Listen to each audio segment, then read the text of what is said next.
Kalau 250 menurut saya, ya kan, itu sih nggak masalah Pak, karena masih boleh, masih. Karena dengan kereta yang biasa aja nggak beda jauh, ya kan. Jadi kalau 250 masih mau naik lagi ya Pak? Insya Allah.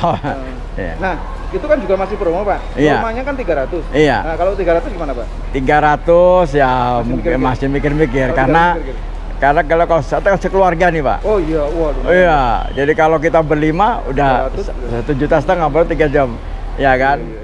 250 sekarang. Masih worth it ya? Kalau misalnya buat kerja sih sebetulnya masih worth it, tapi kalau misalnya buat bawa keluarga kayaknya enggak deh, mendingan bawa mobil sendiri. Iya sih, benar. Betul. 250 masih worth it ya. Kalau sendiri ya. Kalau sendiri, kalau sama keluarga kayaknya mending bawa mobil pribadi deh. Kalau 300, nanti normalnya kan 300. Itu udah. Wah, itu lebih nggak worth it lagi sih kayaknya. Mendingan pemerintah subsidi deh biar semuanya pada pakai kendaraan umum. Kalaupun nanti misalnya harganya 300, saya bilang masih worth it. Kalau untuk kita yang untuk berbisnis ya, itu worth it banget. Tapi Pak, kalau saya bilang, karena saya belum pernah, tapi kan kita lihat orang-orang yang akan pernah nyoba kemarin, katanya itu ada di masalahnya di feedernya ya. Katanya nanti begitu turun, terus kita kayak orang ngejar-ngejar gimana, terus siapa yang cepat itu yang naik, ini pokoknya gitu. Nah, mungkin kalau untuk saya nih ya, saya kan kayak pekerja gitu, masih bekerja. Kalau untuk 300 sih saya kayak mikir 2 kali sih sebenarnya. Mikir 2 kali sih. Oke, kalau dari segi harga sebenarnya kalau 300 masih worth it nggak? Kalau itu saya mikir sih, kayak mending naik kereta biasa ke Bandung, atau kalau dari Tangerang mending saya naik travel gitu, karena mungkin kalau ini enaknya buat orang-orang Jakarta aja, karena aksesnya lebih dekat kan ke Halim gitu, dan tidak terlalu jauh. Misalnya kalau dari yang luar, dari Tangerang atau Bogor atau di luar Jakarta gitu kan butuh waktu ke Halim juga, dan belum macetnya gitu. Tapi untuk nyoba sih harus. Cuman nanti kalau misalnya untuk harga normal, menurut saya juga ya. Nanti kira-kira gimana? Untuk apa ya? Untuk keadaan tertentu masih oke. Ya. Untuk orang yang memang mengejar waktu butuh cepat dengan 40 menit ya kurang lebih, itu masih oke sih. Mau naik nggak? Kalau masih 300 mungkin saya masih pikir-pikir dulu. Kalau 150 pas lah. Kalau 150 ini murah ya? Cukup worth it bagi kami. Nanti kalau tiketnya itu normal 300, masih pengen naik nggak? Masih. Oh, iya. Sih, tapi andai kata nanti sudah kembali normal, kalau 300, kalau dengan kecepatan waktu dan fasilitasnya sih menurut saya sesuai sih, worth it gitu. Oke. Masih mau naik lagi? Masih mau. Kalau tiketnya 300 masih mau nggak? Masih worth it 300. Masih affordable.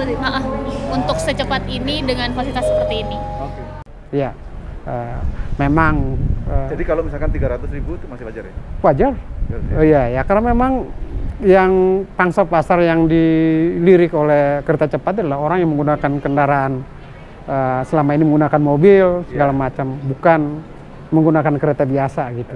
Kalau misalkan nanti 300 itu masih mau naik atau enggak? Tergantung urgensinya sih Pak. Kalau kita penting ya harga segitu juga wajar dibandingkan dengan kepentingan kita. Ini masalahnya kan tergantung kita kepentingan kita.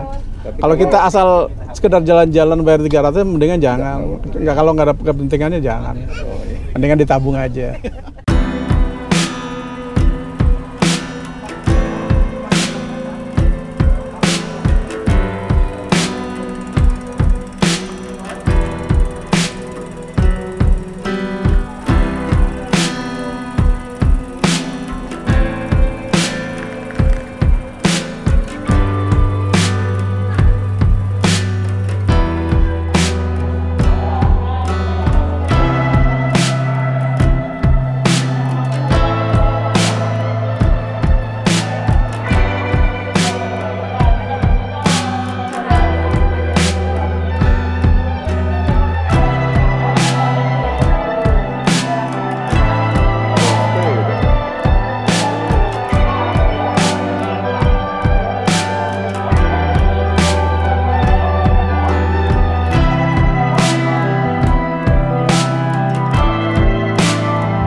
Oh, 3 bis.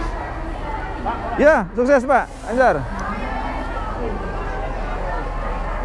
Ya Pak, lancar Pak, sukses Pak. Ya.